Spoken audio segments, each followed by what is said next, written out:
বন্ধুরা, অনুরাগের ছোঁয়া ধারাবাহিকের অ্যাডভান্স আপডেট নিয়ে চলে এলাম। অনুরাগের ছোঁয়া ধারাবাহিকের আগামী পর্বে দেখানো হবে হিমাদ্রি বাবু অর্থাৎ সুদীপার বাবার শেষ কাজ হয়ে যায়। সুদীপা মানসিকভাবে ভীষণ ভেঙে পড়েছে। অন্যদিকে সুদীপার পিসি সে ভীষণ চিন্তা করছে, এখন এত অল্প বয়সী একটা মেয়েকে নিয়ে সে কোথায় যাবে, কি করে থাকবে? পিসি কি আর সুদীপার দায়িত্ব সামলাতে পারবে? হিমাদ্রি বাবু ছাড়া যে সুদীপার জীবনে আর কেউ নেই, তাদের কোনো আত্মীয় স্বজনও নেই। অন্যদিকে আদিত্য আসে শেষবারের জন্য সুদীপার সাথে দেখা করতে। সেই সাথে আদিত্য পিসিকে জানিয়ে যায় সুদীপার যদি কখনো কোনো হেল্পের প্রয়োজন হয় সে সাহায্য করতে রাজি। কিন্তু পিসি আদিত্যকে বলে, এত অল্প বয়সী মেয়েকে নিয়ে আমি কোথায় যাব বাবু? আপনিই বলুন না, আমি কি ওর দায়িত্ব সামলাতে পারবো? আদিত্য বলে, আপনার দায়িত্ব সামলানোর প্রশ্ন আসছে কি করে? আমি তো বলেছি আমি সুদীপার লোকাল গার্জেনের দায়িত্ব পালন করব। সুদীপা কলকাতা কলেজে পড়াশুনো করবে, ও হোস্টেলে থাকবে। এখানে তো আপনার দায়িত্ব পালন করার কিছু নেই। তবুও যদি সুদীপার কিছু সাহায্যের প্রয়োজন হয় আমি তাকে সাহায্য সহযোগিতা করব। এছাড়াও সুদীপার স্কলারশিপ আছে, হিমাদ্রিবাবু ওর জন্য অনেক কিছু রেখেও গেছে। সুদীপার তো কোনো প্রবলেম হওয়ার কথা নয়। তখনই নবীনপুরের একজন আদিত্যকে বলে, স্যার আপনি অনেক বড় পুলিশ অফিসার, এটা ঠিক। আপনি নবীনপুরে আসার পর থেকে আমাদের সবাইকে রক্ষা করেছেন, এটাও ঠিক। তবে জানেন তো স্যার, আপনার মন অনেক নিষ্ঠুর। আপনি অনেক নিষ্ঠুর মনের স্যার। আদিত্য বলে, হঠাৎ করে আপনারা এই কথাটা কেন বললেন?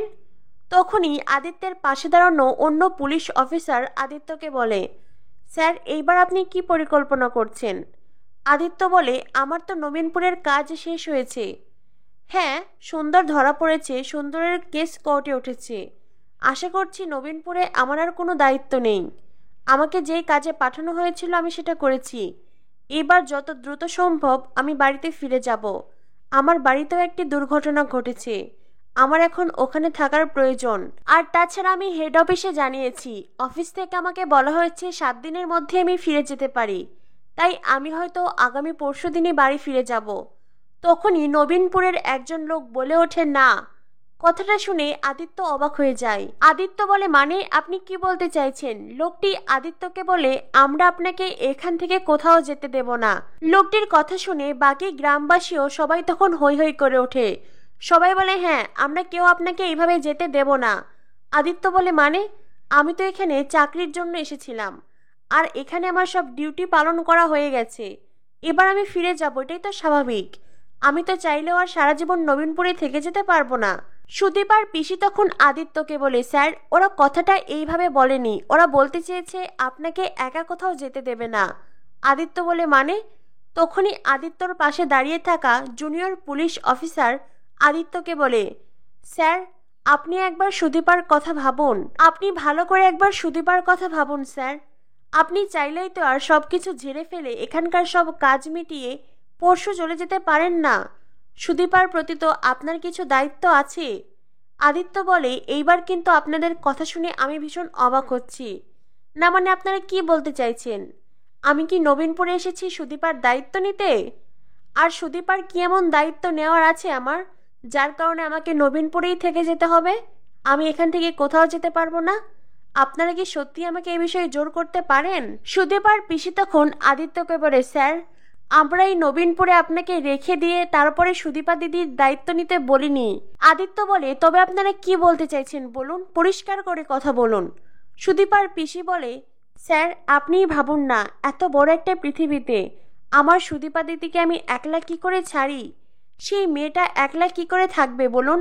আর সেজন্যই আমরা অনন্তকালের জন্য সুদীপা দিদির দায়িত্ব আপনাকে নিতে বলছি।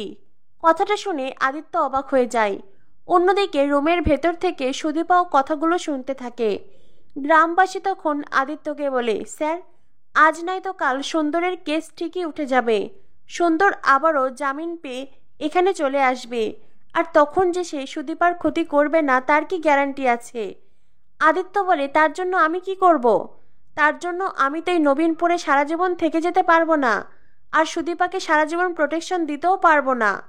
তখনই জুনিয়র পুলিশ আদিত্যকে বলে, স্যার আপনি তো ভীষণ বিচক্ষণ মানুষ, আপনাকে কি সব কথা ক্লিয়ার করে বলতে হবে? আপনি কি আমাদের মুখ থেকে কথাটা শুনতে চাইছেন? আপনি কি কিছুই বুঝতে পারছেন না? আদিত্য বলে, আপনাদের মনের ভাবনা আমি কি করে বুঝবো? আপনারা মনের ভেতরে নানান উল্টাপাল্টা ভাবনা রাখতেই পারেন, সেই সব কিছু আমার পক্ষে মেনে নেওয়া তো সম্ভব নয়। আপনারা চাইতেই পারেন আমি সারা জীবন এখানে থেকে যাই, কিন্তু আমি তো সেটা করতে পারবো না। গ্রামবাসীরা বারবার করে ইনডাইরেক্টলি আদিত্যকে বোঝাতে থাকে, কিন্তু আদিত্য কিছুই যেন বুঝতে পারছে না। আদিত্য বলে, মিস্টার ব্যানার্জি, আপনি কিছু বুঝতে পারছেন? জুনিয়র পুলিশ বলে, হ্যাঁ স্যার, আমি তো খুব ভালো করেই বুঝতে পারছি।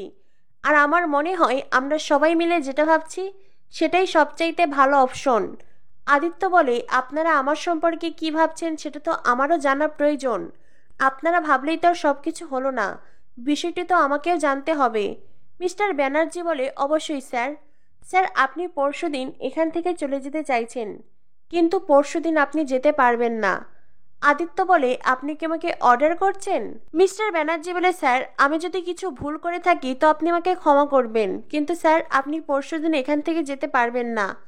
তখনই আদিত্য বলে, দেখুন, আমাকে অফিস থেকে বলা হয়েছে 7 দিনের মধ্যে আমি যে কোনো দিন যেতে পারবো। আমি সিদ্ধান্ত নিয়েছিলাম আমি পরশুদিন ফিরবো।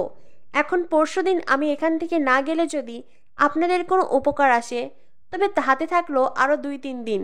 আমি না হয় 2-3 দিন এখানে থেকে যাব, কিন্তু তার আগে এটা জানতে হবে আমি আরও 2-3 দিন এখানে কেন থাকবো।